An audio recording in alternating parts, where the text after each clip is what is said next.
Alors, le JT de TF1, le 20h, a encore diffusé un reportage contre Tesla et Elon Musk. Donc, vous savez comment ça se passe, je vais peut-être devoir filtrer. Donc, s'il y a une image inversée, avec les couleurs inversées, c'est que j'ai filtré. Sinon, c'est que ça passe et que je peux laisser tel quel. Bon, on va voir. On nous empêche de dépasser. Un propriétaire de Tesla raconte ses intimidations qu'il subit sur les routes de Bretagne. Bon, c'est pas très loin, ça, la Bretagne, en plus. Qu'est-ce qui se passe? Alors, En pleine vol. alors, bon, ça, on l'avait déjà vu, effectivement. J'en avais déjà parlé sur notre vidéo. 10 000, c'est toutes les catégories, c'est pas la catégorie véhicule électrique. Encore une fois, bon, c'est pipoté, c'est plutôt 3100, 3200. C'est pas 10 300. Là, c'est tout... ils ont tapé dans la barre Tesla, oui, mais sans la catégorie véhicule électrique, en fait. On sait pas trop d'où ça sort, le moins 3000, mais bon. On va dire qu'ils ont les sources correctes.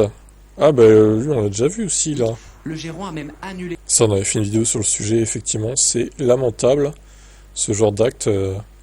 Un site qui regroupe les adresses des possesseurs de Tesla, je trouve ça quand même fou qu'on en arrive là, quoi. Bon, alors, à la Bretagne, là, qu'est-ce qui vous prend, les Bretons Alors, on sait qu'il y a beaucoup en Bretagne d'antifa, d'extrême gauche. Donc, c'est peut-être pour ça que les Tesla sont mal vus là-bas. À vrai dire, j'en sais rien. Je ne vis pas en Bretagne et j'ai pas trop envie d'y vivre, du coup, spécialement. Mais bon, ça pourrait être une possibilité, hein, que les antifas sont beaucoup là-bas. Donc, à Rennes, par exemple. Donc, ils considèrent que les Tesla sont des voitures de fachos, que les gens qui possèdent une Tesla sont des fachos, peut-être. Bon, évidemment, c'est encore un reportage pour faire peur, hein, comme ils font dans tous les grands médias, une fois de plus. Après, on peut pas nier non plus qu'il y a des dégradations de plus en plus visibles sur les Tesla, dans tout le monde, dans le monde entier, pas qu'en France d'ailleurs, aux États-Unis, etc. Mais bon, qu'est-ce que vous voulez faire?